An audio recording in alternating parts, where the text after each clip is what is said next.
program on new ITR forms, challenge, changes and precautions, including optional rate regime for corporates by CA Manish sir from Indore. I welcome the speaker of the day, CA Manish sir, our fellow members, Salem branch chairperson CA Parthavi madam, Erode branch chairman CA Balamurugan sir, our managing committee members of Pondicherry, Salem and Erode branch, and the other invitees. I welcome you all on behalf of all these three branches MC members. I thank the speaker CA Manish sir who accepted our invitation. I wish the members will enjoy today's session and make a grand success. We request all the members and the invitee to ask the query by clicking the option chat, and the queries will be taken up during the question session, which is likely to be at the end of the session. We request the Erode branch chairman CA Balamurugan sir to introduce our speaker CA Manish. Thank you, ma'am. Thank you. This is my proud privilege to introduce today's our session faculty. First of all, I welcome to all the branch members, all the management committee members and seniors, my dear colleagues. Welcome on. Then, shall we move to our faculty introduction? He is a managing partner, VK Dafriya & Co. Chartered Accountants, Indore.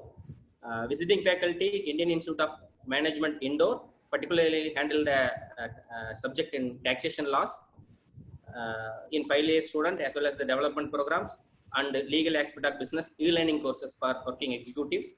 Then faculty, Direct Tax Regional Training Center, Bhopal of Income Tax Department, and also he is in faculty for Institute of Chartered Accountants of India post qualification courses for members on information system audit, that is DISA, since 2002.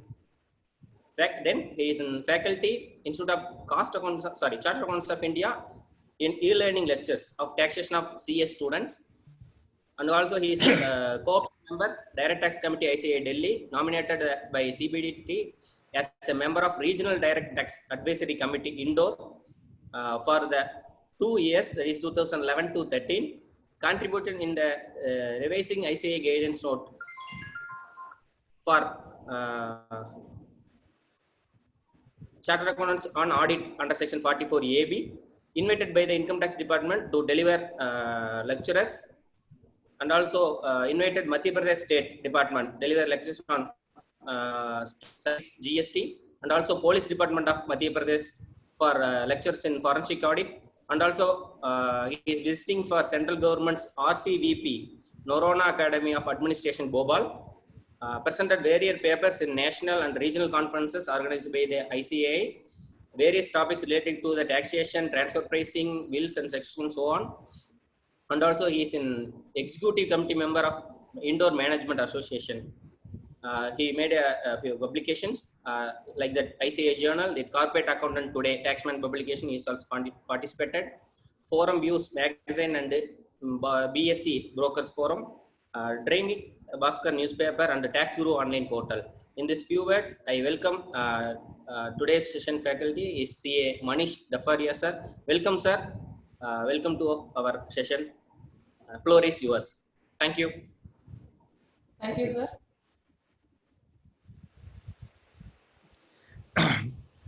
Okay, so just give me 2 minutes so that I can load my presentation.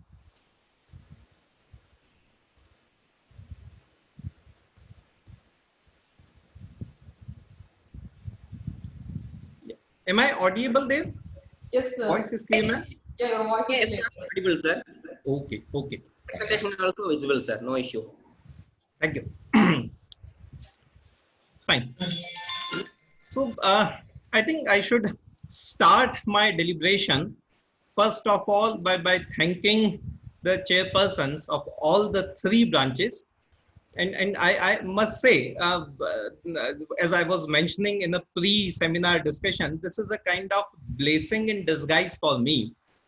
Getting a chance to interact with say three branches in one shot, and that too something far away from my place. Okay, all these three places, Pondicherry, Salem, and Erode, we only keep on reading about your places and books.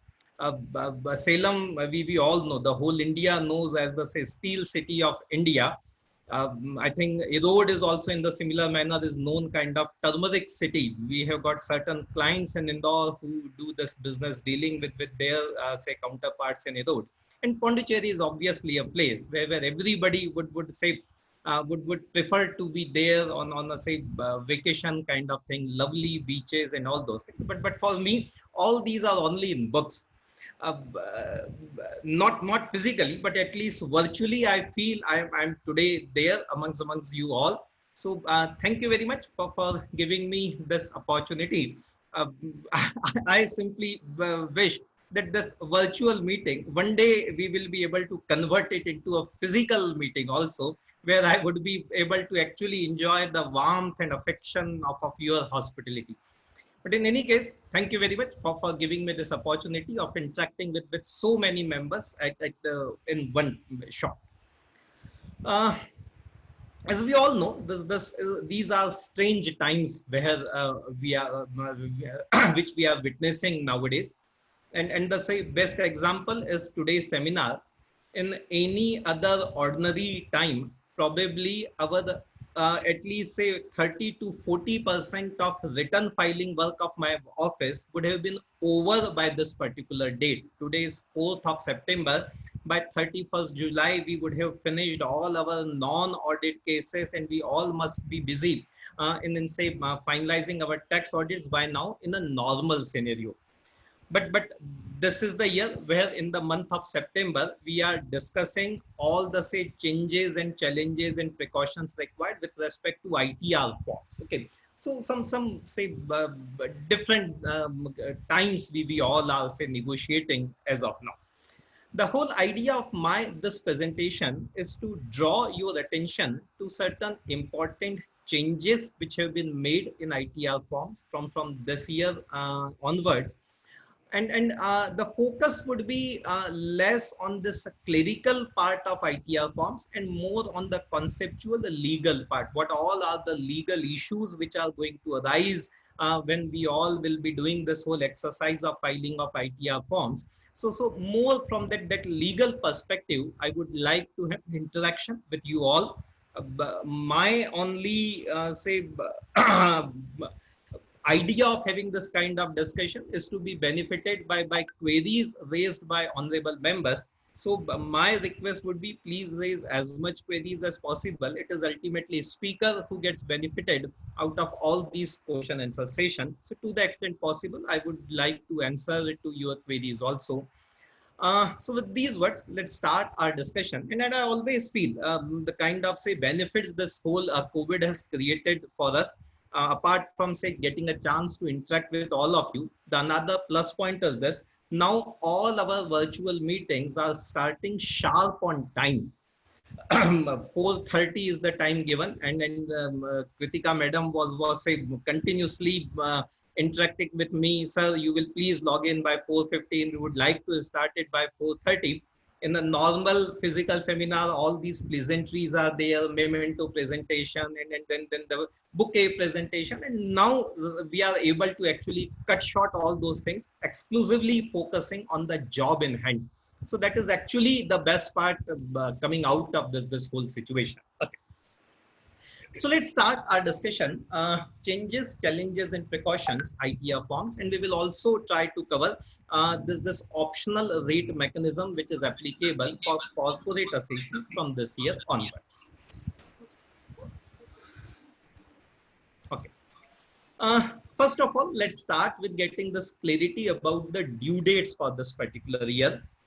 We all know after all these extensions and special ordinance and everything, for this year, the due date stands at 30th of November for all kind of returns, audit, non-audit, individual, charitable organization, corporates, transfer pricing cases. All these due dates as of now is 30th of November.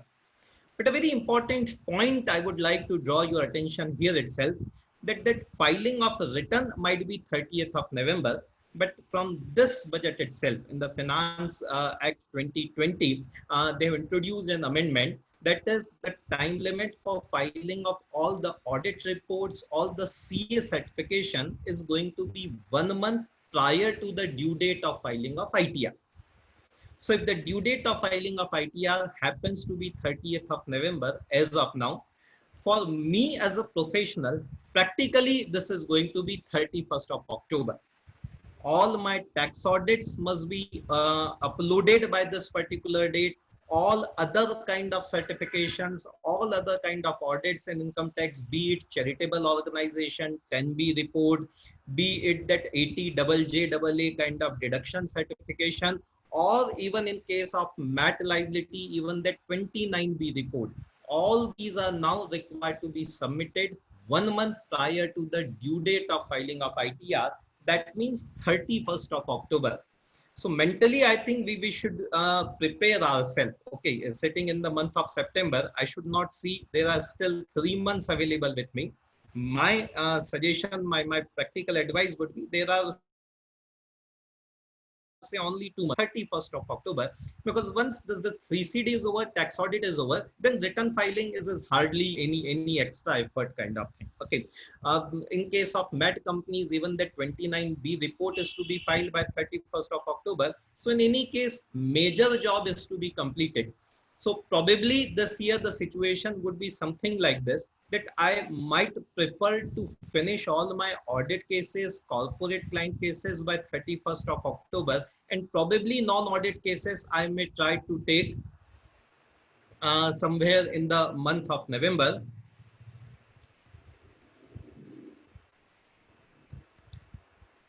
Am I audible? Hello? Yes, sir, you are audible. No Okay, problem, okay, sir. okay, yeah.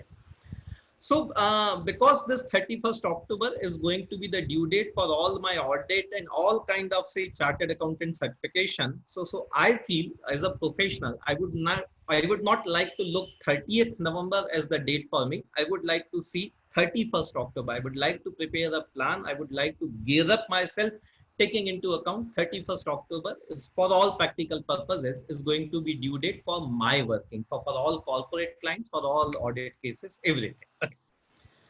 Now, with this extension of 30th November and 31st of October, there is a very interesting anomaly which has creeped into the law itself, when they have said that due date for filing of tax audit, everything would be 1 month prior to the date of filing of return. One place, one provision they have missed out, and that might create a problem somewhere in my audits actually. And this is that these 43B dates, this 40AI, 40AIA, that TDS deposit dates, they are still linked with the due date of filing of ITR. Section 43B is 43B is saying even today also that the due date of this 43B payment is going to be the due date of filing of ITR. Date of tax audit has been preponed by 1 month, but these dates have not been changed. So practically now there may be a situation by 31st of October, I'm completing my audit. There are certain bonus payments, there are certain provident fund payments related with the March 20 may still be unpaid. Client would be well within his right to make these payments by 30th of November.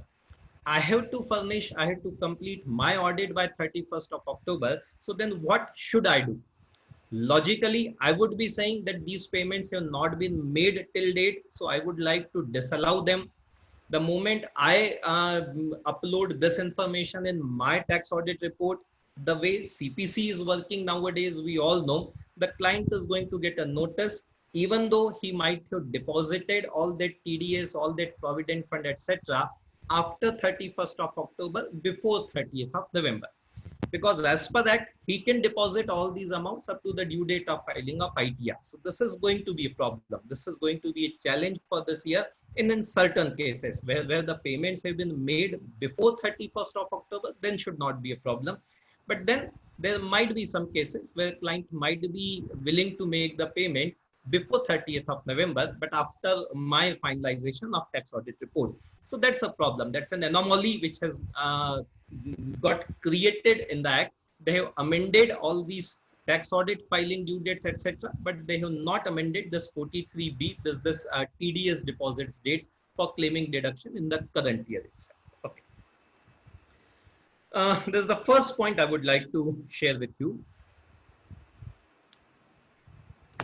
Then let's have a very quick look about applicability of various kind of ITR forms. We all know since last 4, 5, 6 years, now we have say a plethora of forms available for the purpose of income tax. And then sometimes I actually feel that in, this whole criteria are so complicated that probably I may charge my client extra for deciding this thing only, that which form is going to be applicable for you. Different criteria, and every year they keep on doing this tinkering, changing this here, something there, something here. So what are these whole ITR form scenario for this year?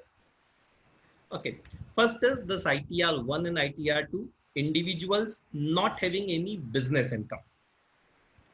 So two situations, ITR 1 and ITR 2. ITR 1, what they proudly call Sahaj, and this is applicable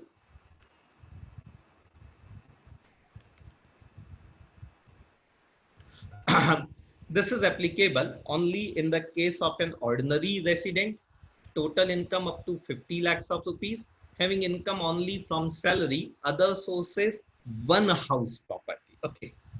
Now, this is another example, and I always maintain, and there are a number of examples which I can quote in the income tax where probably one right hand doesn't know what the left hand is doing. Now, ITR 1 Sahaj, they are saying that this is applicable only when you have one house property. Now, we all know they have already amended the section 23 regarding self-occupied property, SOP, where now Income Tax Act permits that two house properties can be treated as self-occupied property. Maximum two can be now SOP. But for ITR 1 Sahaj, the criteria is still one house property. You are having two house properties, both of these properties you are claiming as self-occupied property, but then ITR 1 would. Sir, please unmute yourself, sir. Sorry, it's on mute. Okay. It's okay? Okay, sir. No problem. Yeah. Okay. Okay, so this is ITR 1 Sahaj up to 50 lakhs, and the restrictive criteria, not having any business income, not having any capital gains kind of income, and maximum one house property.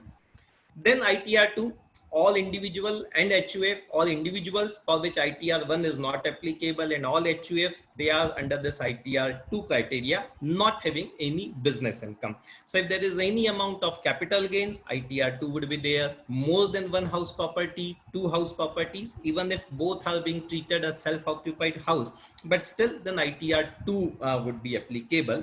This is for individual not having any business income.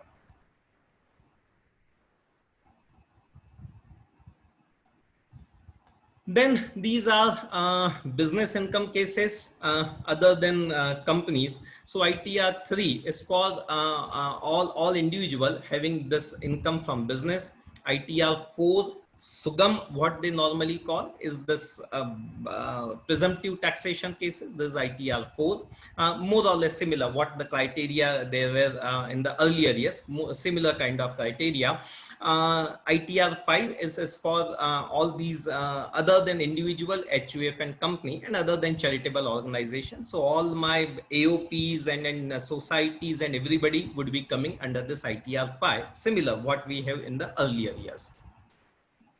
Then as in last year, ITR 6 and ITR 7 for all the companies, it is ITR 6, and ITR 7 is for charitable organization, 139 4A, 139 4B, 4C, 4D. If you are filing returns under these sections, that is you are charitable organization, section 11, 12 kind of thing, or you are claiming exemption with respect to section 1023C, or you are the scientific research association, etc. For all these organizations, it is ITR 7 which is applicable. Okay, though there is no change in this particular part, but there is one area where there is some amount of confusion is there. In the case of a section 8 company, what used to be earlier section 25 company, now this Companies Act 2013 section 8 company, whether ITR 6 is applicable or ITR 7 is applicable. Income Tax Act per se has nothing specific about this section 8 company. In all probability, section 8 company would have been registered for the purpose of section 11 of income tax also. In that case, ITR 7 would be applicable. ITR 6 is for companies, but if company is registered under section 11, under section 12A, 12AA of income tax, that is claiming exemption under section 11. So even for all those companies also, what is called as section 8 companies, this would be ITR 7. There's no change. It was same earlier also, it is same this year. But I normally found some kind of queries being raised in number of places. So I just thought to give a clarification on this part. Okay. So this is all about ITR forms. Okay.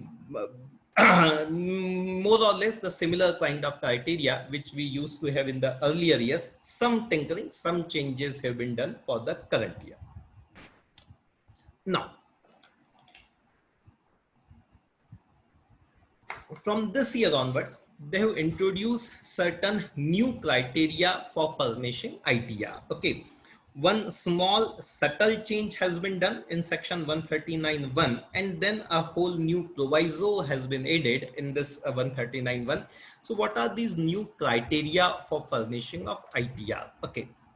The first is this, as we all know, every individual HUF, that is actually other than company and partnership firm, they have to file their return if the income is more than maximum exemption limit.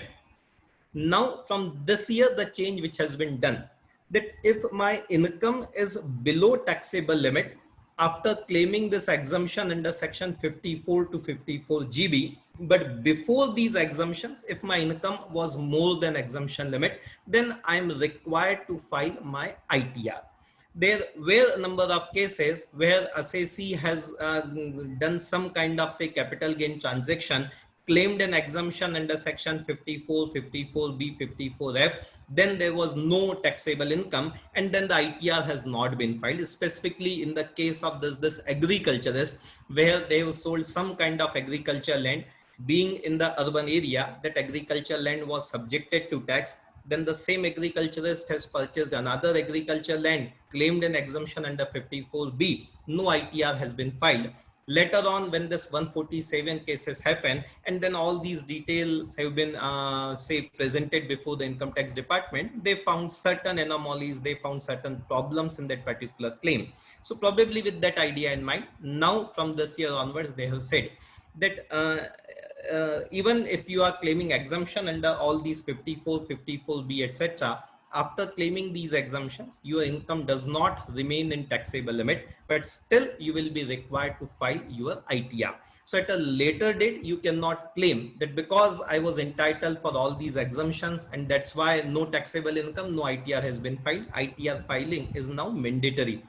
There are already prosecution notices issued by the income tax department in case the ITR filing was required and it has not been done. So this is something of a important, small but an important amendment coming from this year onwards, requirements related with filing of ITR.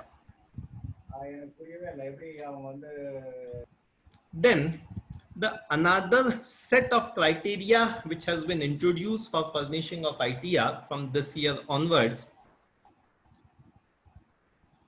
certain non-financial, non-income related criteria they have introduced. Okay. All my senior members would be able to recall, earlier also income tax department has experimented with these kind of, say, provisions. There used to be something called a 1/6 scheme a whole lot of years back. I think 15, 20 years back, when you used to have a telephone connection and then you were required to file your income tax return. All those, say, non-income based criteria, they have experimented earlier also. Now, from this year again, they have started using these criteria, and now they are saying that if any of these three criteria are applicable, the ITR filing would be required. The first criteria is depositing 1 crore or more in any current account with a bank. Only in the current account, not talking about savings or fixed deposit account, only in the current account. If the total deposit is 1 crore or more, then ITR filing would be necessary. Then foreign travel expenditure for himself or for any other person more than 2 lakhs, then ITR filing is necessary.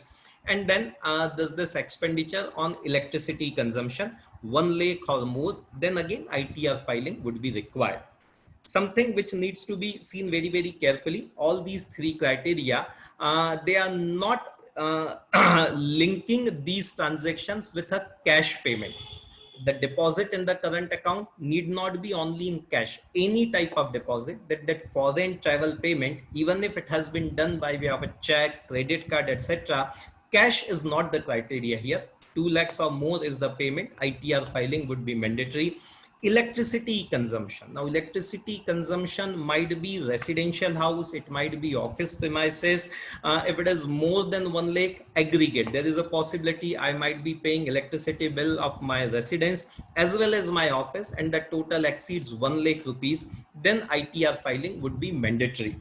I must mention in all fairness, as of now, department does not have any mechanism to track these kind of payments, electricity consumption, etc. How much are the electricity bills paid by a particular person? They do not have any mechanism. But the way things are moving, I'm sure very soon they will be linking all these, say, electricity connections, etc., with PAN or Aadhaar or something like this, and based on this, they will be generating all these data. Right now, it's a voluntary compliance for the assessee himself. If he gets covered into any of these three criteria, even if not having any taxable income, still would be mandatory. Okay. So this is what is the change they have introduced in ITR forms, specifically talking about ITR forms. Now related with these three criteria, this is what is the change they have introduced. 7th proviso to section 139(1). If you are otherwise not required to furnish a return of income and you get covered by any of these three criteria, then the 7th proviso shall be applicable, and there then these information would be required to be submitted. Okay, there is already confusion whether the information regarding this foreign travel bank account deposit is to be furnished with respect to every assessee. The answer is plain and simple, no. If assessee is otherwise required to furnish return of income, then these information is not required to be given. Only when income is not in the, say, taxable limit and any of this criteria is getting fulfilled, because of which the return is being filed, then these details are required to be given in the income tax form. Okay. Then we come to one very, very important issue which is going to be there in this year's ITR with respect to all my corporate clients, with respect to all the companies assessee, that is this whole optional rate mechanism. Section 115BAA and 115BAB, all these option rate of tax which has been created in the income tax. So what is going to be happen for this year? Before filing ITR of any company, I would be required to do a detailed calculation evaluating whether the older rate of taxation would be beneficial or whether this new optional rate mechanism would be beneficial for the particular client. So it's going to be a detailed exercise for this year with respect to all my company clients, all my corporate assessees. So that's why I just thought we may have a little bit detailed discussion on this particular point. All this optional rate mechanism, what all are the ingredients, what is the nitty-gritty of this whole option. Okay, and I must mention, this year this problem is going to be there with respect to company assessees also. What will be the rate of tax, older rate or this optional rate? Next year, we are going to face the same problem with respect to all our individual clients also, because in this budget for individuals, they have also given this optional mechanism. You claim exemption and then pay the tax at the older rate. You don't claim the exemption and then pay the tax at a lower rate of taxes. So that optional exercise, that evaluation exercise is going to be there next year for all the clients. For this year, at least for all the companies, all the corporates, this detailed calculation would be required. So that is going to be a very, very important part of my overall overall ITR filing exercise. Actual ITR filing, that whole data feeding and all those, that is separate, but the real work, all these legal aspect of this optional rate evaluation, that is going to be probably a very important job we might be doing this year with respect to all the company clients. Okay. So now, what is this whole nitty-gritty? What is this optional rate mechanism? Let's try to develop some insights into these two new sections, 115BAA and 115BAB. Both of these sections are now saying all the corporates will have an option with respect to rate of tax. Okay. The rate of tax would be for all the companies 22%. New manufacturing companies who fulfill certain criteria, then rate would be very, very attractive, 15%. Though I personally feel for this year at least, this new manufacturing company 115BAB may not be widely applicable, may have applicability in very limited number of cases, but this first case, this 115BAA, this might be applicable for all my corporate clients. Okay. So 22% or 15% is the rate of tax. Apart from this, there is going to be a mandatory surcharge of 10%. So that 22% effectively becomes 24.2% plus cess of 4%. Mandatory surcharge, no linkages with the quantum of income. Normal surcharge comes into picture only when the income is more than 1 crore. But if the company is going for this optional rate mechanism, then surcharge would be there. Mandatorily 10% of tax would be the amount quantum of surcharge. Apart from this, there would be a cess of 4% of tax plus surcharge, which will be there. Okay.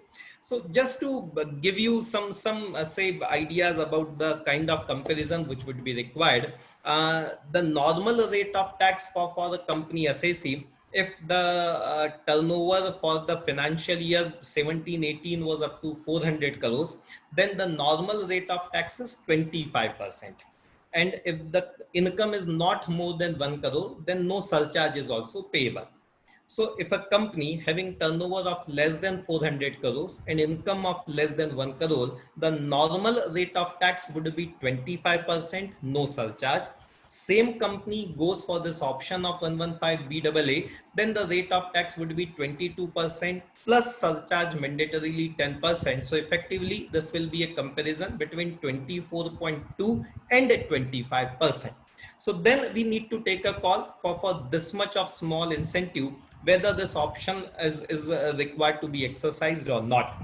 But then the another angle to that whole story of this optional rate mechanism, that MAT will not be applicable. So there might be certain of my corporate clients which are paying tax only under MAT. If they go for this particular option, then the MAT is not going to be applicable. Since MAT is not applicable, that's why any carry forward of MAT credit will also get lapsed. Any MAT credit is being carried forward, now that will also get nullified, that will never be available to the client. So these are various parameters I would be required to keep in mind, doing a detailed analysis, doing a detailed exercise, whether to go for this optional rate mechanism or continue this particular client with the older rate mechanism. It's going to be a case by case kind of calculation. Okay. Some further issues related with this whole optional rate mechanism.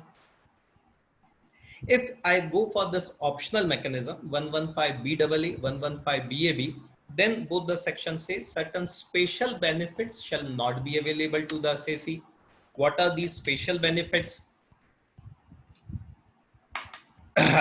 This SEZ section 10AA deduction, that will not be allowed. Additional depreciation of 20% of new plant and machinery, the cost of new plant and machinery, 20% deduction, additional that enhanced deduction depreciation, that will not be allowed if I go for this option. 32AD investment allowance is again not applicable. Investment allowance is applicable. 32AD is relevant only for certain states of the country. So probably Tamil Nadu, this 32AD may not be that much relevant. Then 33AB tea, coffee, rubber business deduction, that will not be available. 33ABA petrol, natural gas special deductions, that is not available. 35AD certain special business where whole of the capital expenditure is allowed as a deduction in the first year itself. This warehouse and infrastructure companies and all those cases. So even that 35AD benefit shall not be available if company decides to go for this option, lower the rate of tax. So as I've said, this is going to be very detailed case by case kind of analysis, whether to go for this optional rate mechanism, how much is the benefit coming to the client, and how much will be the benefit may not remain available if I exercise this particular option. This 35CCC, 35CCD deduction, that will not be allowed. Scientific research expenditure, certain deductions available under section 35. Any payment to research association, national laboratory may not be having much of the practical value, but these deductions will again not be available when the company go for this option. Chapter 6A Part C, all these ATIA, IB, IC startup deductions, all these will not be applicable except section 80JJAA, that 30% of wages paid to new additional employees, that deduction is still allowed if company go for this new optional mechanism. Any other chapter 6A deduction, chapter 6A Part C, that deduction will not be available. Somewhere the query has been raised, if the company goes for this optional mechanism and company has given some donation to this COVID fund, this PM care fund, whether that ATG deduction is also not available. Now ATG is chapter 6A Part B. That deduction will still be available if company, even if company goes for this optional rate. All Part C deduction, ATIA onwards, all these deductions will not remain available if company goes for this optional mechanism. No carry forward loss, carried forward depreciation, which is attributable to above deductions, that is also not available. Okay, this is going to be a little bit complicated exercise if we go into the details of this. Carry forward loss, carried forward depreciation, which is attributable to above deductions. So if there is any carried forward depreciation, I would require to find out how much is this carried forward depreciation is because of that 20% additional depreciation claimed in earlier year. How much is the carried forward depreciation of the normal situation? So that whole calculation is to be done. The law says any carried forward loss, carried forward depreciation, which is attributable to all these deductions, that will not be allowed. So the benefit is lower the rate of taxation, and then what company would be losing is all these special deductions, which are, if available to the company, if company is eligible for them, then these deductions may not be available. All these deductions, in all fairness, are not applicable for every corporate client. They are applicable in a handful of cases only. So there may be number of my clients who are otherwise not claiming these kind of benefits. So for them, probably going to this new regime might be slightly beneficial, depending upon my turnover, depending upon my income, whether I come into the surcharge for the normal income or not, whether all these deductions I am otherwise claiming or not. Number of these parameters would be there. Based on this, I would be required to do a detailed calculation and try to find out which mechanism is going to be beneficial. Okay. Amongst the say professional forum, I always feel and I always wish that whatever kind of this exercise we would be doing, I wish that we are in a position to charge some extra fees from the client for doing all these exercise also. Okay, that's again a say office to office kind of situation. Now, some more ideas related with this optional mechanism. Now this whole, as I'm saying again and again, this whole new structure is optional. This is important. The option is required to be exercised before due date of filing of ITR. Okay. Any delay is not permissible. The option has to be exercised before the due date of filing of ITR. If not exercised, normal rates would apply. So even if we have done all the calculation and we found that going for this new option is going to be beneficial, but then option has not been exercised before the due date of ITR, our whole effort will go in vain. If by default normal rates would be applicable, if I want to take the benefit of lower rate of taxation, option has to be exercised, and that has to be exercised before the due date of ITR. Okay. Now, with respect to that 115 BAB for new manufacturing companies, option is to be exercised in the first year of operation itself. So if any new manufacturing company has been established in the current year in FY 1920, then I need to take a long-term view whether to go for this option or not, because for 115 BAB, new manufacturing company, option is to be exercised in the first year of operation itself. For all other companies, that 115 BAA, the option may be exercised in subsequent years also. So this is again going to add to my detailed calculation, my detailed analysis. 115 BAA, that 22% rate, whether I should go for that particular option from this year itself, or we may like to defer exercising that option for the subsequent years. I might be having some MAT credit being carried forward, so I may like to use that particular MAT credit in the current year. So I may not like to go for this option in the current year. I might be having some carried forward depreciation because of that additional depreciation claimed in the earlier year. So I would like to use up that additional depreciation being carried forward. Then again, I may not like to go for this option in the current year.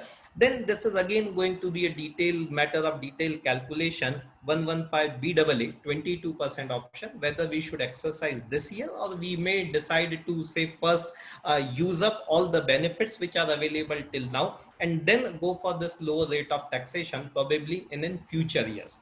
For 115 BAB manufacturing company, we need to take a call today itself, in this year itself, in the first year itself, the call needs to be taken whether the 15% rate option is to be exercised or not. For all other companies, we may decide not to exercise this lower rate option in the current year, but to defer it for the subsequent years. Okay. But then, whatever is the decision, sections very, very clearly says, once exercised, you cannot withdraw it. It's a once in a lifetime option.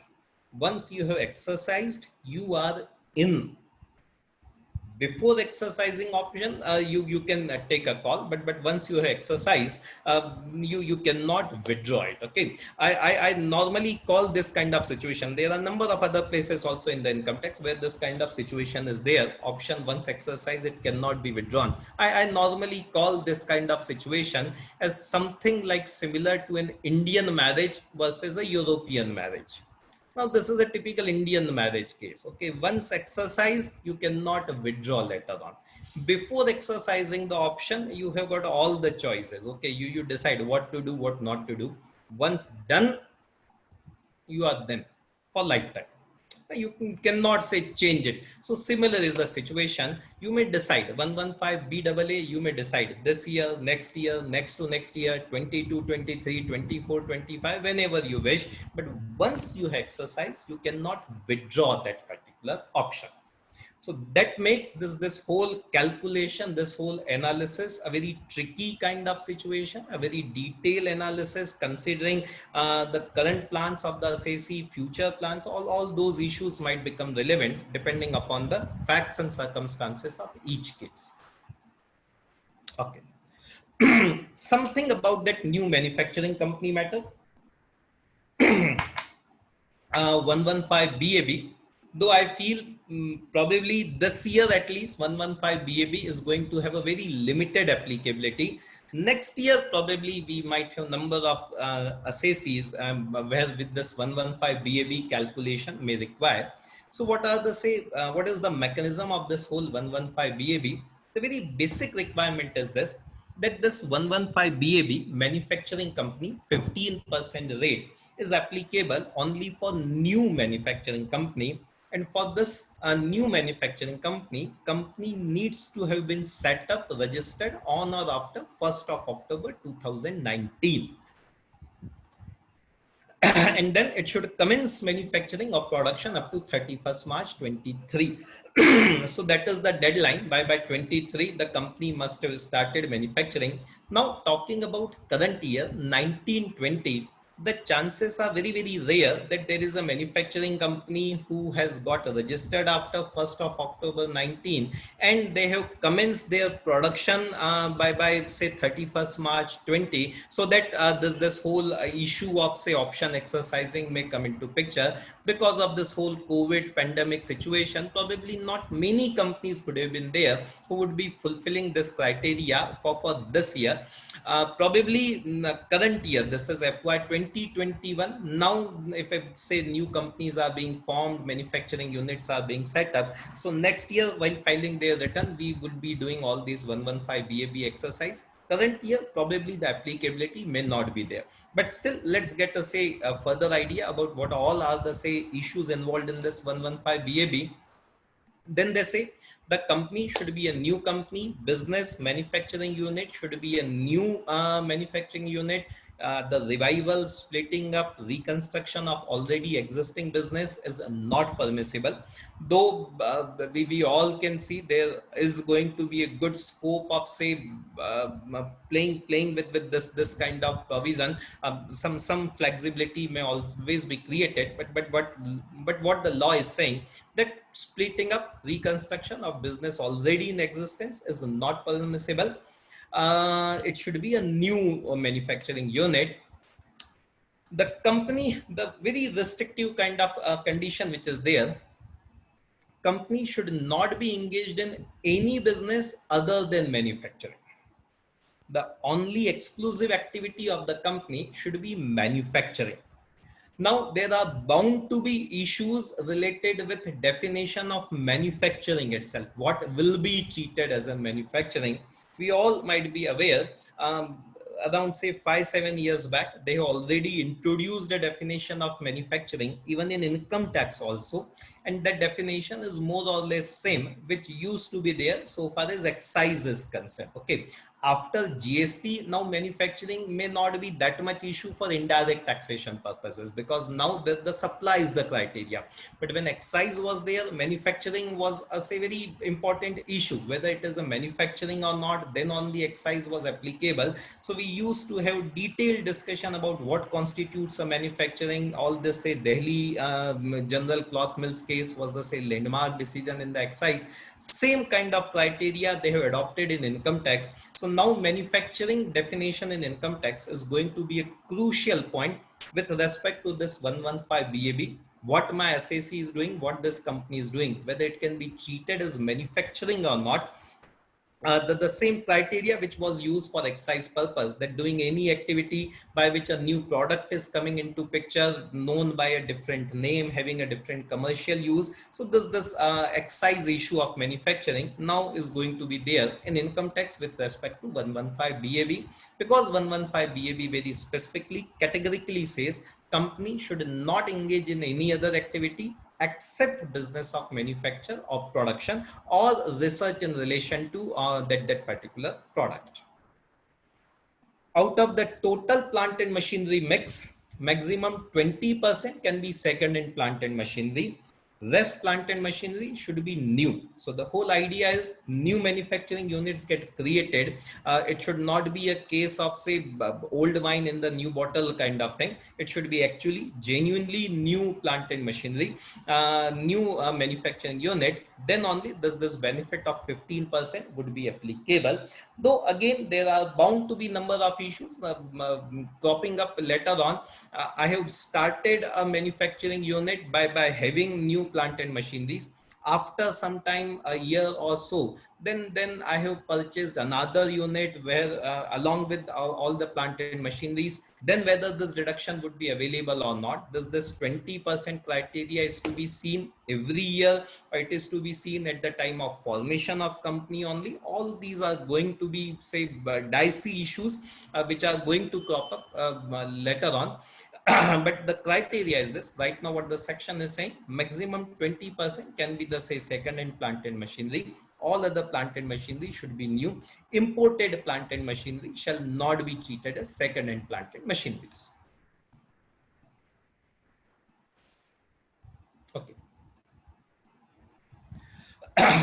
Then law says, if in any year there is a breach of these conditions, if you comply with all these conditions, you are entitled for 15% rate of tax. If in any year there is a breach of these conditions, then 115 BAB 15% rate would not be applicable. And then they say assessee in that case may exercise the option of the 22% rate of tax. Then if 115 BAB, you are thrown out from 115 BAB, then you can opt for 115 BAA. That possibility has been created in the section itself. Okay. Manufacturing, as I have said, as is defined in section 2 of income tax. In 115 BAB, they have done they have given some specific inclusions and exclusions from the activity of manufacturing. Generation of electricity shall be treated as manufacturing for 115 BAB. But then certain activities have been specifically excluded from the criteria of manufacturing for 115 BAB. This whole software development not treated as manufacturing. Any mining activity shall not be treated as manufacturing for 115 BAB. Conversion of these stones or marble blocks into the slabs might be treated as manufacturing under the excise law, but for 115 BAB, this is not a manufacturing. Bottling of gas into cylinder, printing of books, production of cinematographic films. With respect to excise, we have got certain certain decisions where courts have said that even printing of books may also amount to manufacturing. But now Income Tax Act is making it clear for 115 BAB purposes, all these activities shall be excluded from the definition of manufacturing. Okay. Something more related with this 115 BAB manufacturing.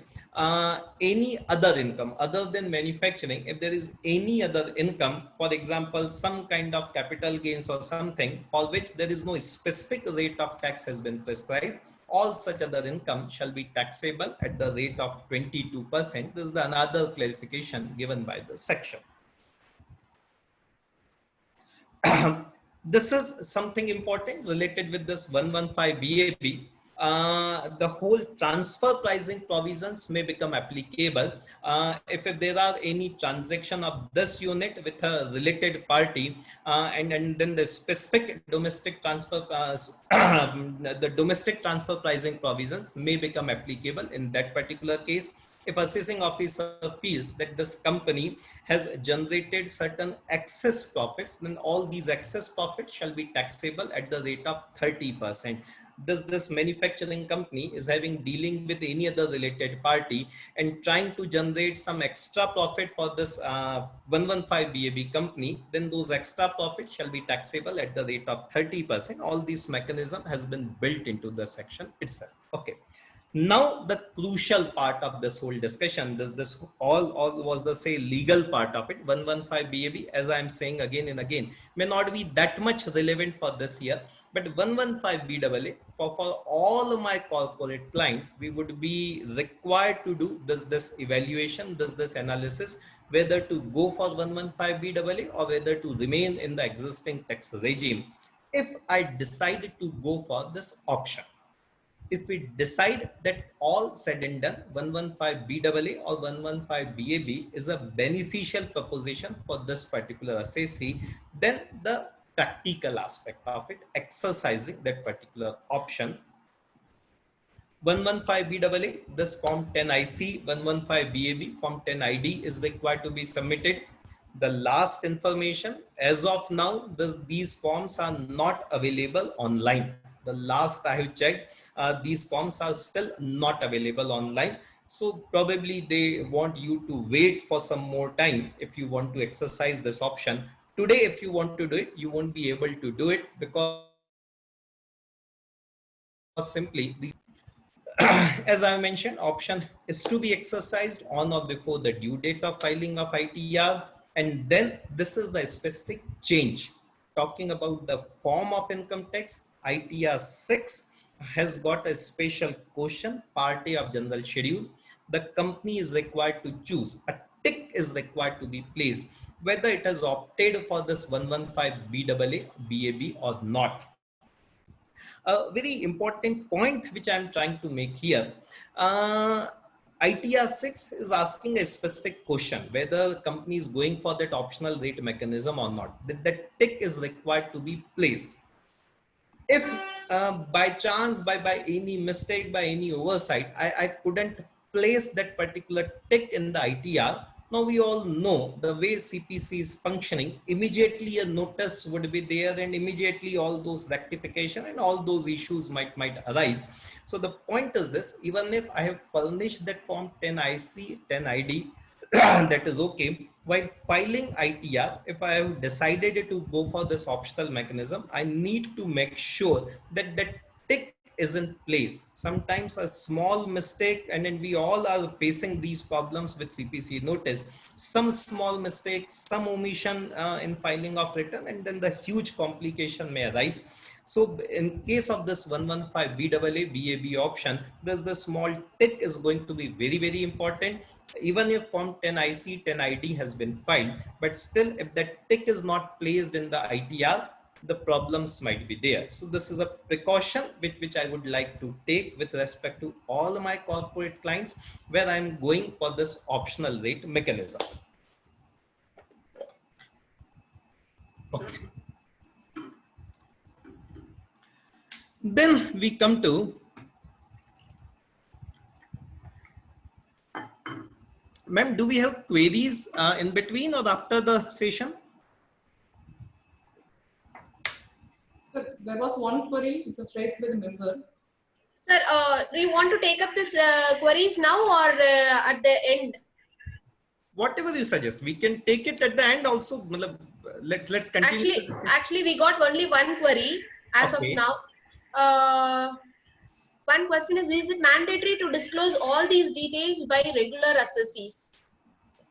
I think details about those new criteria, that foreign travel and current account and all those. No, the ITR form is very, very specific, and even the section is also very clear on this part, that only when assessee is not required to file his ITR under any other clause, then these clauses would be applicable and then these information would be required. So for my normal assessee, all these information is not required to be given. Okay. One more question also asked by the members, whether MAT is applicable for procedure company since the income is claimed exemption under section 89P. MAT is applicable for which company, ma'am? Producer company. For producer companies, okay.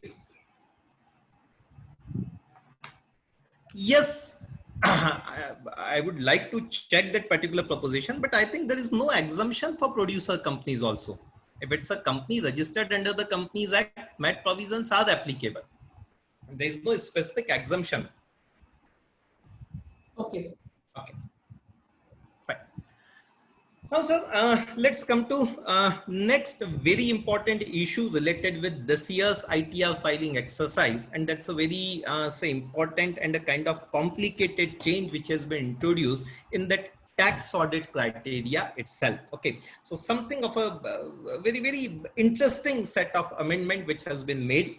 With that tax audit criteria, number of issues are going to arise with respect to that particular change. So let's try to do some discussion on that particular aspect of my whole return filing exercise, whether tax audit is to be done, not to be done, what will be the situation. Okay, the change which has been done, the issue which we are trying to discuss is that revised limit up to 5 crores. The tax audit is not applicable up to 5 crores. Okay, what exactly is the change and what all are the issues arising out of that particular change? Let's try to have certain discussion. Okay, number of times I feel whenever these kind of amendments are there, and whenever I take all these budget sessions, I make this particular point that there are number of provisions which you can very clearly say that probably the person who is making these provisions is not having any clarity about the reality of the business, about the accounting aspects of the business. That the lack of clarity is very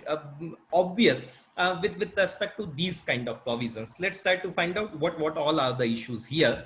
Now, what the section is saying, they've done a simple amendment in section 44AB clause A. They have added this proviso. Okay, so whatever change we are going to discuss, that is a proviso added in section 44AB clause A. Now, what they say, in the case of an assessee engaged in business, the tax audit limit stands increased to 5 crores. Up to 5 crores, no tax audit is required if following conditions are fulfilled. Two sets of conditions are there. First is aggregate of all amounts received including amounts received for sales turnover gross receipt in cash does not exceed 5%. Aggregate of all amount received and aggregate of cash receipt, the ratio should be 95/5 maximum. Aggregate of all amounts received.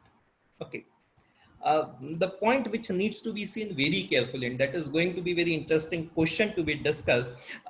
They are not talking about income. They are talking about receipt. Aggregate of all income? No. Aggregate of all receipt, including receipt on account of sales turnover gross receipt, but aggregate of all the receipt and the cash receipt, the ratio should be 95:5. They are not talking about income, they are talking about receipt. Then aggregate of all payments and payments in cash, again the ratio should be 95:5. All payments, out of these all payments, maximum 5% is the cash payment.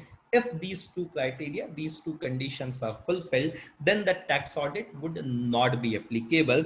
This is the kind of change which they have introduced. Okay, section 44AB clause A proviso. Over the period of time, the section 44AB is getting more and more complicated kind of thing. All these presumptive taxation issues, when the audit is to be done, not to be done. Now these further criteria, and we will try to do a further analysis in this in our session regarding say interplay of various clauses of this 44AB. But right now, what this new provision is saying, the tax audit limit stands increased to 5 crores if these two criteria fulfilled. My cash receipt is maximum 5% of my total receipts. My cash payments are maximum 5% of my total payments. Okay, so immediately the issue comes up. As I mentioned, they are not talking about income, they are talking about receipt. So when they are talking about receipt, it includes all kind of receipts. Even capital account receipts are also there. Any loan taken by me, that will be a part of receipt. Any loan given by me, repayment I am getting this year, that will also be a part of my receipt.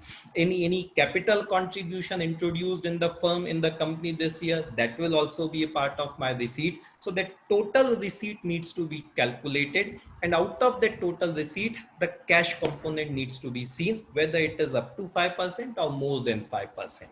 Similarly, with respect to payment, they are not talking about only expenditure, they are talking about all the payments. So that will include any loan given by me, that is also a type of payment. That will include any loan taken by me earlier than this year, I am doing a repayment, that is also part of my payment. So that will be the total that will be the total amount of payment. Out of this total payment, if my cash payment is up to 5%, then I fulfill the second condition also. Okay, so 5 crore limit is applicable only when this 5% criteria on both the sides have been met out. Okay, so and again certain further issues, say for example, again they are not talking about income, they are talking about a receipt. So this will include even the receipt on account of sales made in the last year, my sundry debtors realization. Sales I have done in the last year, sundry debtors were there on 31st of March 2019. The realization has come during the year. So even that is also part of my receipt. Similarly, payment will include payment made to my creditors of the last year. This all will create my universe of payment, my universe of receipt, and then this 5% limit is required to be seen with respect to all these receipts, with respect to all these payments. So going to be a tough exercise. How much is the receipt? How much is the payment? And out of this, how much is the cash receipt, cash payment? One very interesting question has been asked by somebody. Sir, who will be doing all these exercises? This 5% cash, total receipt, total payment. So obviously, I as a chartered accountant would be doing this exercise. The assessee is not going to do all these things. I have to do all these things. So sometimes probably it may be easier for me, rather than doing all these exercise, I may as well like to do a tax audit of that particular client. Rather than doing all these calculations and then taking a call, probably doing a tax audit might be an easier option in certain cases. But in any case, now this is what the kind of law we are having. All receipts and all payments, not the income, not the expenditure, but the receipt and payment. From this, the cash component is required to be calculated. Okay. Okay.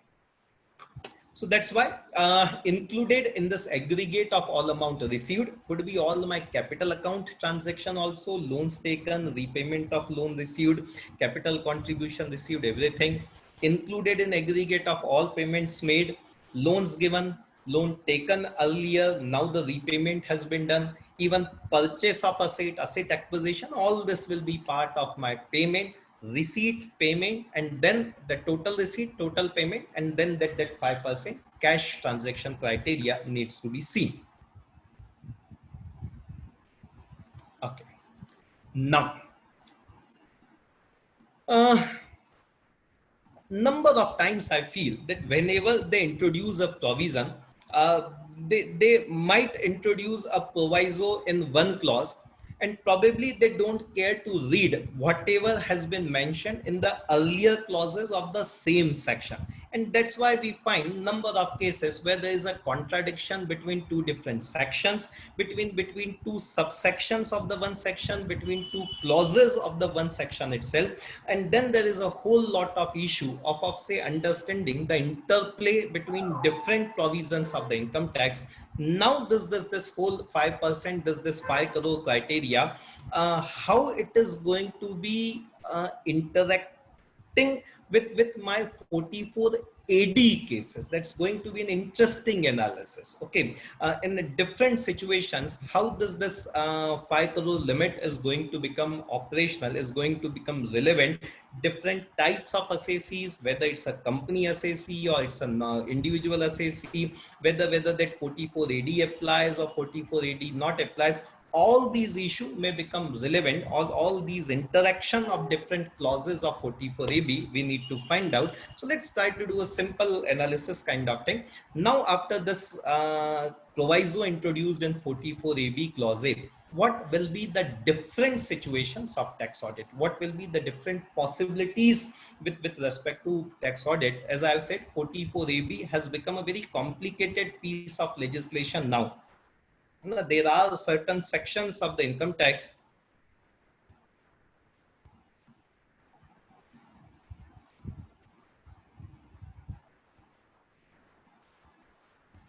there are certain sections of the income tax. I'm getting some request on my screen. Hello. Yes, sir. Because you also a co-host, so all the requests will be coming to you also. But I'm from my side just admitting all the participants, so no problem, sir. You can carry on. Okay. So I should simply decline now. You don't want to do anything, sir. Okay, it is flashing actually on the screen. Okay, sir. Okay, sir. Okay. Yeah. Okay, so what I was saying, this whole 44AB has become a very complicated piece of legislation. There are certain sections of the income tax which I feel that you require a very sharp legal mind to understand what exactly are the contents of these sections. Probably if somebody has to be given a punishment, then that might be a punishment to read that particular section of income tax 10 times and then give a clear-cut meaning. Whole that section 1023C of the income tax in that particular category. Section 11 is a section which is in that particular category. You may give a punishment to anybody that read this section 1023C for 10 times, and then he will keep this thing in mind for whole of his life. So probably this 44AB is also moving into the same direction. Reading that 44AB and then trying to analyze, trying to find out what will be the implication in different situation is going to be very, very interesting and a very complicated part of understanding. Let's try to generate some ideas related with this. And I've tried to create 4 or 5 different possibilities, taking into account this new amendment of 5 crores limit. And then we will try to find out what will be the applicability of tax audit in different situations. Okay. Whether 44AB will be applicable or not, and if it is applicable, which clause of 44AB would be applicable. Now this will depend upon number of things. First is what is the turnover of the assessee. Second is who is the assessee himself. Third is whether he fulfills certain criteria or not.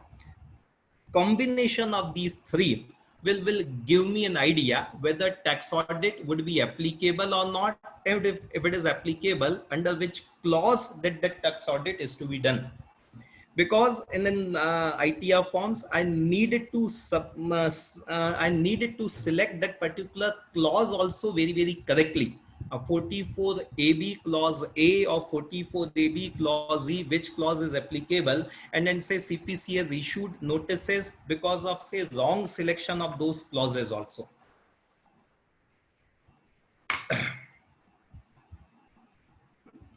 Okay, so whether tax audit would be applicable or not, and if it is applicable, which clause of section 44AB shall apply. Let's try to find out. That will depend upon say combined analysis of 2-3 different possibilities. We are basically talking about an assessee who is engaged in the business. We are not talking about professional. So 44 ADA section 44AB clause B doesn't come into picture. We are basically trying to understand the interplay between 44 AB and section 44 AD also. Okay, so the first possibility may be that there is an assessee who is having a turnover of more than 5 crores. The first case. If it's a turnover of more than 5 crores, then a very simple situation, no complication, nothing. A tax audit in any case is required. Section 44AB clause A would be applicable. So my selection has to be in all these cases 44AB clause A, something simple if the turnover is more than 5 crores. Now the second situation, if the turnover is between 2 to 5 crores. Till last year, this situation would have been again very, very simple. 44AB clause A would be applicable. Now this year, the situation is going to change. If the turnover is between 2 to 5 crores and that 95% criteria fulfilled, no tax audit. That 95% criteria not fulfilled, then the tax audit under 44AB clause A would be applicable. That 95% of my transaction, my receipt and payment should be other than cash, that criteria has been fulfilled if my turnover is between 2 to 5 crores. I fulfill that criteria, then audit is not applicable. I do not fulfill that criteria, then as in the last year, this year also audit applies, and that audit is under 44AB clause A. Now the third situation, from where the complication starts. Those who are say engaged in lawmaking in our country, they fail to realize all these kind of say possibilities which may emerge. But then as a professional, we need to have a clarity about all the possible interpretations, all the different situations which may arise from a particular provision. So now the third situation which may be there, That is if the turnover is 1 to 2 crores. Why that 2 crores is important? Because at up to 2 crores, now 44 AD starts coming into picture. That whole presumptive taxation, that 6%, 8% comes into picture if turnover is up to 2 crores. Okay. So now if my turnover is up to 1 to 2 crores, whether tax audit applies or not, and if it applies, under which clause it will be applicable. Okay, see the complication. 1 to 2 crore and assessee is not covered by 44 AD. That is, it's a company case, it's an LLP case kind of thing. Turnover is more than 1 crore. Till last year, if there is a company, there is an LLP having turnover more than 1 crore, then tax audit 44 AB clause A was applicable. This year, I need to see again whether that 95% criteria has been fulfilled or not. If yes, then no tax audit is needed. 95% criteria not fulfilled, 44 ABA comes into picture.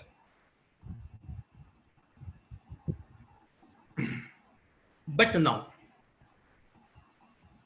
the complication which has been created, now there is an assessee which is covered by 44 AD.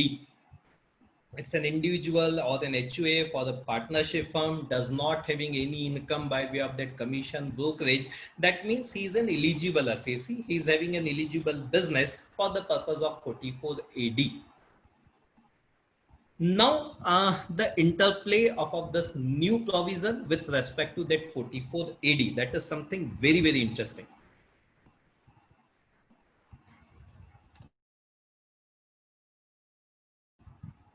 Now, this is an assessee which is covered by 44 AD and he declares a profit of say 8% or 6%.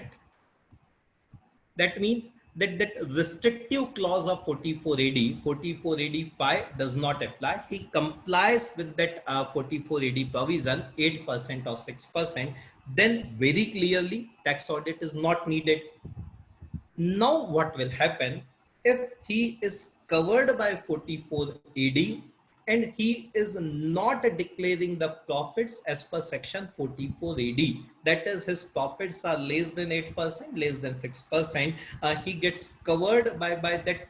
He is thrown out by the virtue of that 44 AD subsection 5. Now, whether this assessee can take the benefit of this new rule.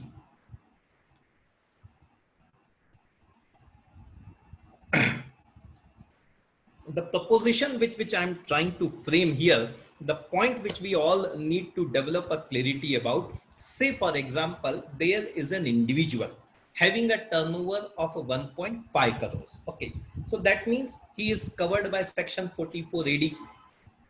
Now, individual assessee, 1.5 crore is the turnover.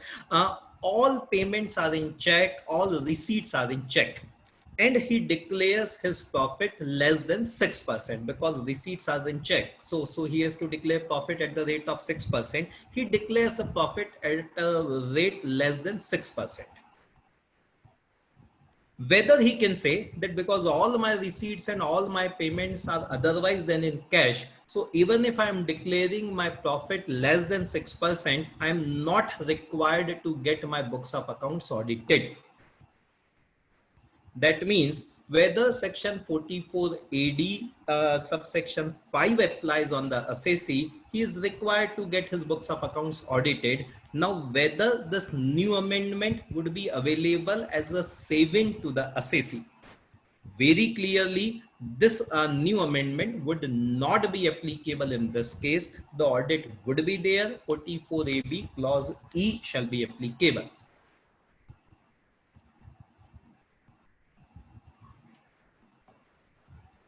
The point is this, that this 95%, 5% amendment, turnover up to 5 crore amendment, that proviso has been introduced in 44 AB clause A.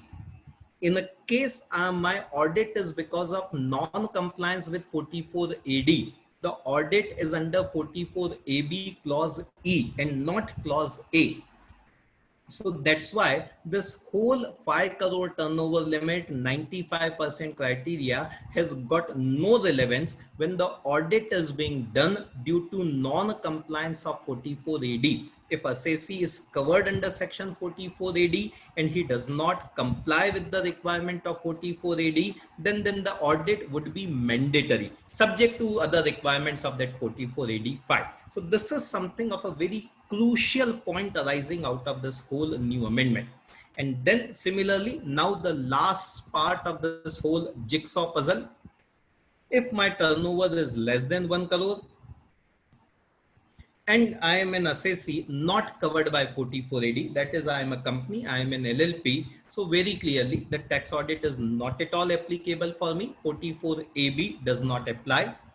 But even if my turnover is less than 1 crore, 44 AD does apply to me if I am an individual HUF firm, etc. And in that case, again, what is required to be seen, whether the profit as per 44 AD has been declared, no tax audit. Profit not declared as per the limits of 44 AD, the tax audit would be applicable. The point which we are trying to make here, if the audit is being done with respect to 44 AB clause E, then this new amendment has got absolutely no relevance.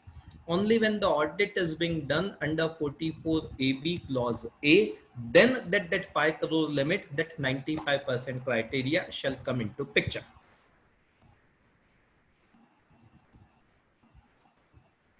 I hope I'm able to generate a proper clarity on this part. As I'm saying again and again, 44 AB has now become a very, very complicated piece of legislation.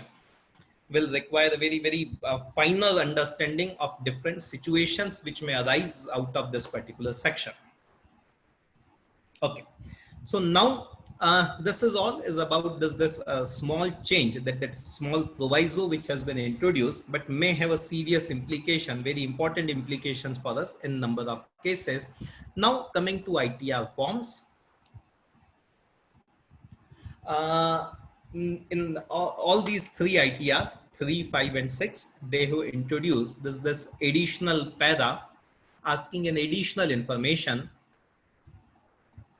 in that part A general schedule itself, whether assessee is declaring income only under section this presumptive taxation. If he is covered by presumptive taxation, then this 5 crore turnover, that 95% criteria is not applicable.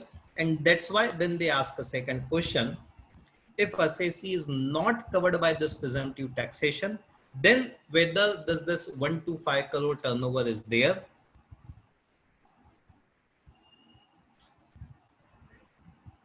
If the turnover is between 1 to 5 crores, presumptive taxation is not applicable, turnover is between 1 to 5 crores, then these two further questions would be applicable, that 5% receipt and then 5% payment.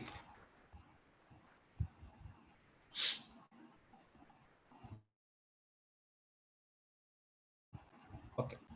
So this is all about some very important change which has been made with respect to this whole tax audit criteria, with respect to this whole ITR filing exercise. Now this is another important issue which may become relevant in certain cases where we need to do a proper analysis of, say, cash receipt, cash payment, and then take a call whether the audit would be applicable or not. Then coming to, say, certain other matters related with this year's ITR. Now some small kind of changes are there here and there.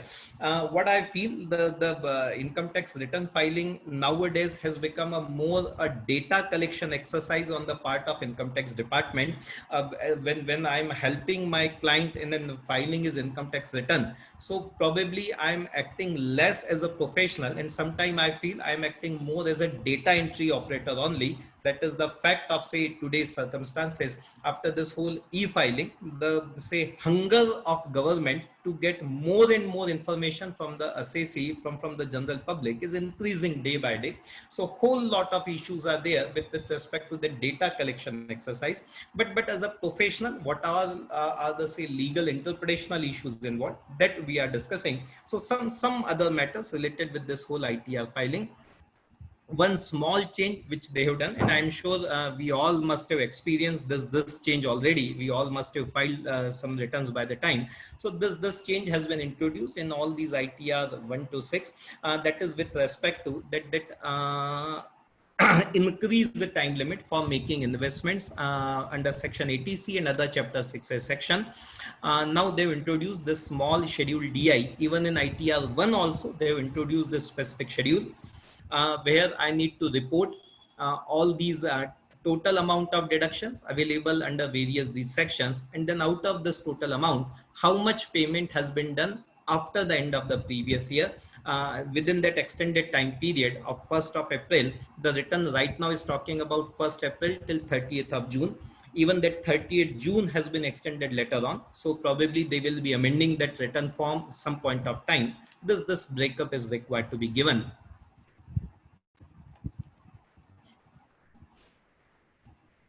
Okay.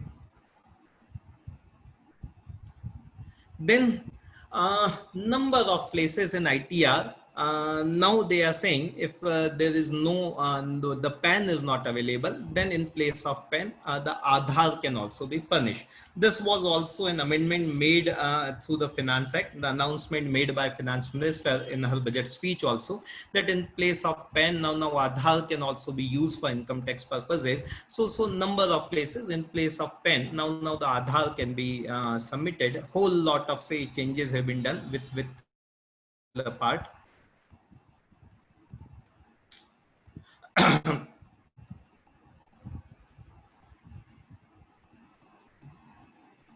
All these places where PAN is not available, so even Aadhaar can also be submitted. Okay. One important amendment again arising out of a legal out of an amendment for this year, somewhere in the month of September, where in order to give a booster to the economy, Finance Minister has proposed certain changes with respect to income tax also. So they have increased this depreciation percentage for all these motor cars and motor buses, motor lorries, etc., which have been purchased after 23rd of August up to 31st of March 20. For them, the rate of depreciation is 30%. For normal motor car, instead of 15, it is 30%. For all these motor buses, motor lorries, etc., used in the business of running them on higher normal rate of depreciation, this increased rate of depreciation is now 45%. So this new block has been introduced in that schedule of depreciation for that 30%, 45%. Vehicle purchased on or after 23rd of August 29 shall be eligible for this enhanced rate of depreciation. Okay. A very important change has been done with respect to this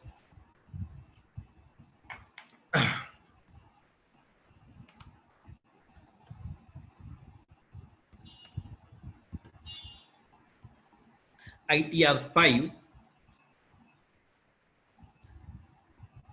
Again, we all must have become familiar to this change. Whatever returns we have filed till now, this issue has already become relevant there. Now there are two different forms actually. There is this income tax return verification form and then ITR 5. Okay. Before, unless and until this ITR 5 has been verified, it will not contain any details of income, deductions, tax paid, etc. Only when it has been verified. Before verification, this ITR 5 contains only the basic information, name and PAN and e-filing acknowledgement number, etc. Only after this verification has been done, then all these detailed information will be available in the verified form. What is called is the ITR 5. That is being titled as an Indian income tax return acknowledgement. So practical implication would be for all bank loan purposes and everywhere, till now that ITR 5 was sufficient. Even if it has not been verified at a later date, we normally used to give that ITR 5 to the client and the job was done. Now what will be required, that after the return has been filed, the verification has to be done, and after the verification, then that complete detailed form will be required to be sent to the client. That will only contain all these details about his income and everything. So very important change in order to ensure that that verification gets done invariably in every case. This whole change, this whole exercise has been done. Okay. And finally, I think this is going to be the last piece of submission from my side, and then we can open the floor for the purpose of question answer.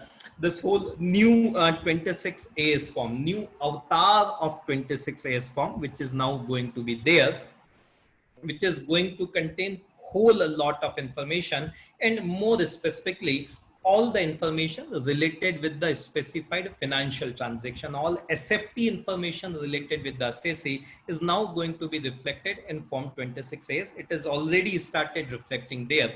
So before filing any income tax return, probably this will be a very, very important exercise from my side to do a detailed examination, scrutiny of this 26As, number of transactions of the assessee, which probably assessee himself may not be aware. He may not be telling to me, but that will become apparent through this form 26As. What I feel, this 26As is going to be a kind of Janam Kundali of the assessee, at least then year Kundali of the assessee would be there. All his kacha pakka, everything would be there. All number of transactions done by him, that will be there in this form 26As. The initial hiccups we have already started facing with respect to this 26As. One particular problem which we have noticed it with respect to that fixed deposits. Banks are now reporting information about fixed deposits made by the client. The problem which is arising, that if only one FD was there, a short-term FD, it has been matured during the year and got renewed. So banks are actually giving a clubbed information. One single FD has got renewed 3 times in a year. So the figure which is appearing in form 26As is aggregate of these 3 FDs, whereas it is actually one FD only. It has got renewed 3 times in the year. So some technical hiccups, some technical problems are there, but this 26As is now going to be a very important piece of document. They have already made some announcement of expanding the scope of this specified financial transaction. Whole lot of data collection is going to be done by the income tax department, and all these data is now going to be reflected in form 26As. Okay, all this is actually an exercise related with that faceless assessment, which is now going to be there, and which is going to be an absolute data based assessment only. All the information which is already available with the income tax department, they would be cross verifying it in the process of faceless assessment. So in order to make that faceless assessment process more and more effective, the scope of the specified financial transaction is going to be increased. Everything will now start reflecting in 26As of the assessee. Assessee would be well advised to file his ITR keeping in mind all these information which are available in form 26As. Okay. I think, sir, these are various important kind of changes related with this year income tax return, which I thought I should be discussing with all of you. As I've said, there might be certain other changes also, which are essentially related with the data collection exercise of the government. And as a chartered accountant, probably not much of the acumen is involved there. Some data needs to be collected, and simply a data feeding is required to be done. But these are various kind of changes where I needed to involve myself in a professional capacity. A detailed analysis is to be done, calculations are required to be done, and then we can proceed with filing of return in a proper kind of manner. Okay. So this is what is my submission, because I have got an opportunity to interact with so many esteemed members of the profession. I would like to close my discussion, and before we open the house for further questions, I would just like to close my discussion with a small message from my side. This is what I'm trying to propagate in all my seminars. these are tough times, and we all are say going through one or other kind of say problem, some kind of mental issues, some kind of say worries about future. Number of things are there, but still let's try to convert this whole say toughness into some kind of positive. So let's try to come out of these tough times with some kind of a new skill. Things are changing a lot. Faceless assessment is going to be reality. The profession is not going to remain same. I can tell you, the way we all used to interact with the officers, with the income tax department, it's going to change a lot. So we all needed to acquire a new skill in these tough times. Let's come out with more knowledge, better health and fitness. This is obviously the most important thing. One thing which this pandemic has told us, nothing is above my health, my fitness. Since ages we have ignored this particular aspect of our life, but it has to be done now. Okay, so ultimately let's come out with a better version of myself. This is what I pray for everybody. Thanks a lot for giving me this opportunity, for sharing some of my thoughts with you. Over to you, ma'am. We can have the question answer session now. Yes, sir. Thank you, sir. Thank you for a detailed explanation on all the changes which have took place in ITR form. Yeah, now we'll go for question and answer, sir. We have few questions by our members who are asking. The first question is from B.A. Anand. An assessee has 3 house property. Ma'am, if I can just let me just stop sharing the screen so that Yes, I can also see the chat box. Yeah, please tell me, ma'am. The first question is from B. Anand, sir. An assessee has 3 house property, out of which 2 are self-occupied and 1 is let out. Whether he can file ITR 1 since income there from 1 house property only. Sir, technically speaking, you are having income from all the 3 house properties. The only thing is, if it's a self-occupied house property, your income is being treated as nil. Annual value is being treated as nil. But I cannot say you are not having any income. See, even 0 is also a figure. So even if income is 0, but still you have an income. And I think ITR 1 very clearly says it is not using the word income from 1 house property. It is saying having 1 house property. So moment you are having more than 1 house property, ITR 1 is not applicable. Yes, sir. The next question is, an assessee has income covered under section 44 AD and also commission income and maintains books and offers income which are covered under 44 AD. He files up the entire balance sheet and income in respect of commission only in the books maintained area for 44 AD. No income is filled in no account. Sorry, I think some. It's a quite long query, I think. I think 2 questions were merged together. Okay, I'll just ask if we can unmute the concerned member, he himself can raise the query.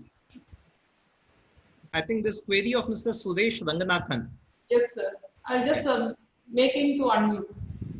So Suresh sir, just unmute yourself. And Suresh sir. I'll do that. Are you able to hear me? Yes, sir. No, in this case, the assessee is maintaining regular books of accounts. He has got income. A little louder, sir. Your voice is very low. Little louder. Am I audible now? Hello? Your voice is Sir, audible. konja sattama, sir. Bit louder, sir. Yeah, Yes, I am trying to. Am I audible now? Yes, sir. Please. Okay. See, the assessee is maintaining regular books of accounts. He has got income which is covered under 44 AD as well as normal. That is, commission income is not covered under 44 AD. Right? He files income under 44 AD for the other business and regular income and for the commission business. There is only one balance sheet, common balance sheet, which he fills fully. And for 44 AD, he offers income under 44 AD. The full balance sheet he gives with income only for the non-44 AD business. He fills up the P&L account only for the non-44 AD business. The CPC says it is defective. Twice, thrice, we have said this is the balance sheet and this is the income under 44 AD for which you can't separately give a P&L or balance sheet. Sir, I'm still not very clear about, say, the crux of the issue. But one small submission from my side. Yeah. If, say, a person is having income by way of commission, Yeah. then in my opinion, 44 AD does not apply to him at all. No, it doesn't apply. I agree. See, it is not. No, it is not only commission. He has got multiple business. He has got business which falls under 44 AD also. But my submission is this, sir. If the Yeah. assessee is having any income by way of commission, Yeah. in the way 44 AD I read that Yeah. for any of the business he cannot go for 44 AD. I'm sorry, sir. Yes. See, you have multiple businesses which are eligible to come under 44 AB, 44 AD as well as normal one. So I think then we will have a difference of opinion on this point. The way the section has been worded. The ITR is also designed that way. You can show 44 AD as well as normal business also, sir. No, that is okay. You may have one business in 44 AD and another business not in 44 AD. That is Yes. always possible. That is right. But my submission is this: if there is any commission income, Yeah. then that's probably 44 AD he gets debarred as an assessee. No, Per fine, se, he is fine, not covered there. Fine. Here, I am, eligible to file one under 44 AD and one under regular one. Commission business, I can come under the regular business, which will not come under 44 AD. Then I think we have a difference of opinion here, sir. No, but anyway, Yes, sir. that's fine. The CPC rejecting it is also wrong because I give the entire balance sheet. But look, sir, that's if say it is any other business other than commission where I'm say not opting for 44 AD, and then CPC is what you are saying is rejecting that particular return. Yeah. That is absolutely incorrect. Yeah. The problem is this, sir. What I always maintain, nowadays we are having two different kind of income tax act in our country. One income tax act which I and you understand, Okay. and second income tax act what CPC That understands. is right. Agree. But they have got their own way of interpreting, analyzing, not following judicial decisions. Whole lot of problems are there. Absolutely. But that is there, sir. There is no solution to it. Okay. Thank you very much. Welcome, sir. Thank you, sir. The next question is from Shekhar Young. Sir, if car was purchased in the month of Jan 20, depreciation allowed is 50% or 100%? See, sir, if it has been used for less than 180 days, then one half of the depreciation criteria is always there. What that notification has done, they have increased the rate of depreciation from 15% to 30% would be the depreciation. So say, for example, if the car has been purchased in January 20, the rate of depreciation would be 30. But since now that 180 days criteria comes into picture, that 30% would come down to half. So effectively, I will be getting 15%. If it would have been the normal situation, then the one half of 15% would have been allowed to me. Now one half of 30% would be allowed to me. That is the doubt is that, sir, the asset was purchased on or after 23rd August. That's what my question, sir. So you need to repeat it again, please, sir. Hello. Yeah. My question is that the asset was purchased on or after 23rd August, sir. True. Yeah. That's what I'm asking. 50% Yeah. or So something. after 23rd August, you have purchased the asset. So my Yes. basic rate of depreciation is now 30%. Yes, sir. A. But then the second provision of less than 180 days coming into picture in your example. Okay, there is no separate notification, sir. That's what I asked doubt. There is no need of any It is notification. not coming from. So there is no need of any notification. That 50% depreciation rule is part of the act itself. The Okay, sir. notification Okay. is with respect to the basic rate of depreciation. Okay, sir. Okay. Thank you, sir. Thank you. Thank you. Welcome. Thank you, sir. The next question is from Karthikeyan, sir. If turnover between 1 and 2 crores, we want to select option 44AB subsection E. Then signing of tax audit limit to 60 cases will be applicable for above 1 crore or 2 crores limit. I think that's a question more related with the ICI clarification. I'm afraid I'm not very well versed with this ICI matters actually. But I think this is still say audit under 44AB clause E. So that limit would be applicable, not the normal tax audit limit would be applicable. But I give this opinion with the say caveat. I'm not very clear on these aspects. Okay, sir. The next question from B. Anand sir again. Whether the TDS provision are applicable to assessee whose turnover is in between 2 crores to 5 crores and applying 95% criteria and tax audit not required. Sir, all the TDS provisions, they have made an amendment. They have delinked the TDS provisions with the tax audit. They have linked the TDS provisions with your turnover. So not even 2 crores. All TDS provisions are now talking about 1 crore. The moment your turnover is more than 1 crore, even if tax audit is applicable or not, TDS provisions are applicable. Now, this is something, sir, very important. Even if I am covered by that 44 AD, still TDS provisions are applicable if my turnover is more than 1 crore. Used to be the days 3-4 years back where this TDS was linked with the tax audit. Now it is not linked with tax audit. It is not even linked with 44 AB. Now they are specifically mentioning the amount there. Turnover more than 1 crore, turnover more than 50 lakhs, TDS provisions are applicable. Yes, sir. The next question is from Ardhanari M. Okay. Sir. One assessee has LIC commission income of rupees 4 lakhs and other business income under section 44 AD. ITR asked to attach profit and loss and balance sheet, how to prepare, combining or separately. I think the same question which has been discussed by because a lot of the cases that will be applicable. So that is the question was raised by members. Sir, that's a problem. I think is the same problem in the designing of ITR form itself.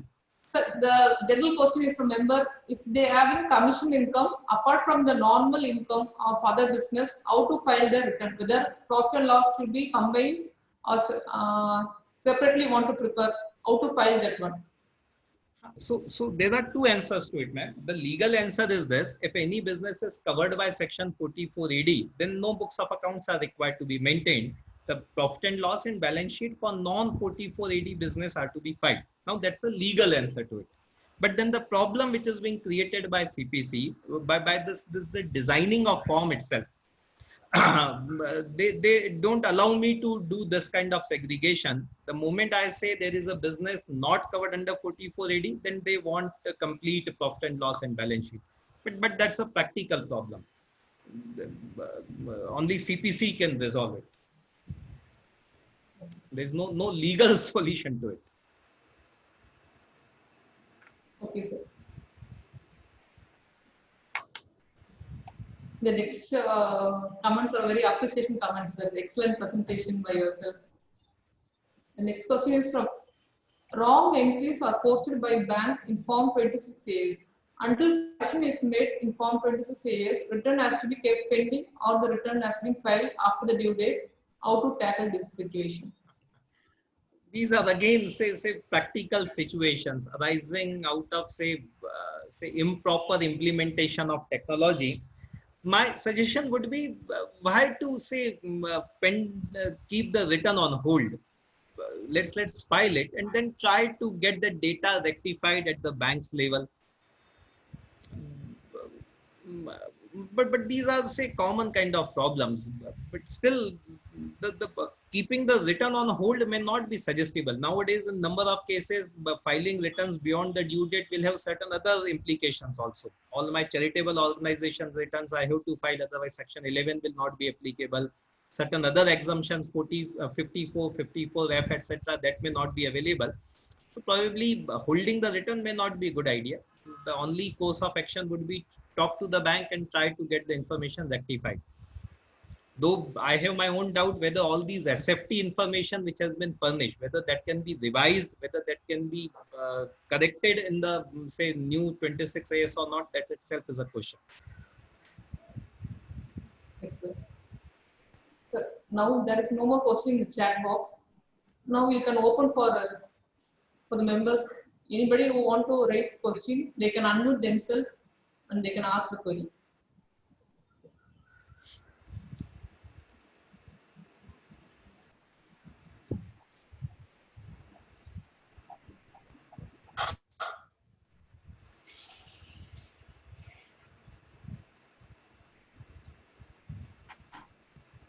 If you have any queries, please unmute yourself and ask the same.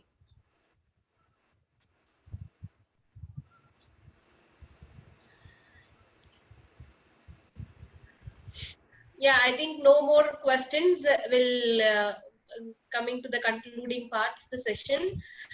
Over to our secretary Saranya for vote of thanks. Madam, Madam, once one again, more madam. question from Shekhar, sir.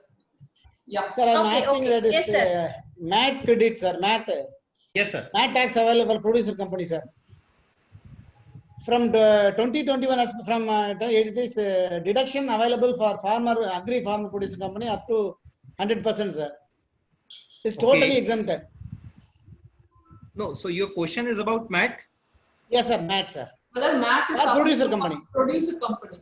For producer. MAT for producer company. Yeah, yeah. Since the income 100% exempted, sir.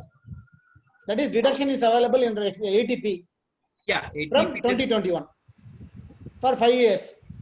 So, I would like to check it, but often I'm not able to recall whether the corresponding exemption has been introduced in MAT also or not. Yes, that's why. Yes, sir. Yes, sir. That's what I meant. I would like to check out, sir. I cannot give an offhand answer right now. Okay, sir. Thank you, sir. Thank you. If any of the members would be able to answer the Sekasha's question, they may unmute and they can discuss.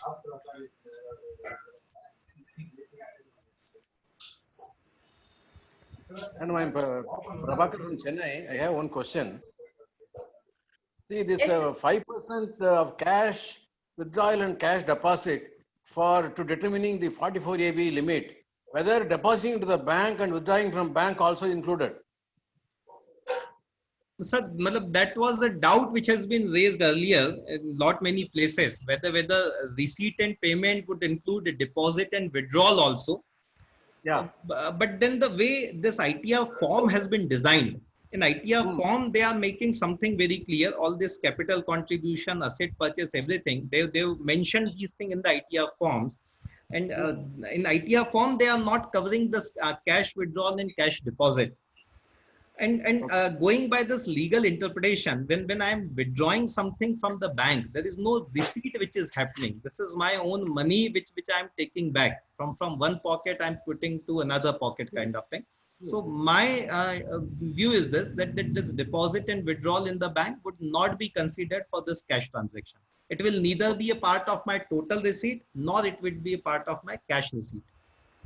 Right. Thank you.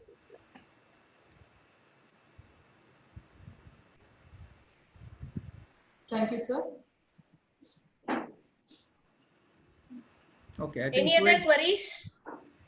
Sir, one more query from Suresh Nagunathan, sir. Yeah. Compensation received on compulsory acquisition under right to Fair Compensation Act is not subject to Income Tax Act. Whether it is to be disclosed in ITR. So in the same place where you would be able to disclose a gift from relatives. Good for relatives. Okay. So the point is this, these are the kind of transactions where we do not have any place to disclose an ITR. Any gift received from relatives, non-relative gift is obviously taxable, so it becomes part of my income from other sources. But any gift I have received from any of my related person, I cannot claim it even as a Section 10 exempted income. So no place to show. Another example which I can give is a sale of rural agriculture land. again, in the whole of the ITR, there is absolutely no place where I can, and this is going to be a very huge amount. Sale of rural agriculture land, tomorrow a query comes, I may have difficulty in explaining it. But as of now, ITR does not have any place to show these kind of income. So same category of example taken by you also, sir. Unfortunately, we do not have any place in income tax return form to disclose that. In earlier days, probably 15 years back, when there used to be manual filing, then we used to attach some notes along with my physical returns, where we used to disclose all those things. After the say annexure-less filing, e-filing, all these options are not available. Okay, sir. Yeah, more appreciation from the members' side. Good presentation, sir. I'm humbled. Yes, sir. Very informative and excellent speech by the speaker. Yes. My pleasure. From Subramanian, sir. Excellent presentation from Subramanian VK, sir.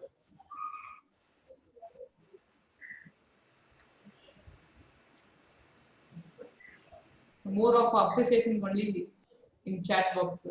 Thank you very much, sir. Yes, Thank sir. you so much. Now we'll go to Parkavi. Over to Saranya for vote of thanks. Good evening. On behalf of Salem branch of SARC of ICI, I like to thank Mani sir for his excellent presentation on ITR forms, and I thank Erode and Pondicherry branch for joining hands with us for many VCM, the virtual meetings. Thank you, and I thank all our members for your patient listening and active participation in this program. Thank you all. Thanks a lot. Thank you, sir. Thank you, sir. Thank you. Thank you so much. Thank It was wonderful, wonderful presentation, sir. Thank you. My Excellent pleasure. presentation, sir. Thank you, sir. Thank you.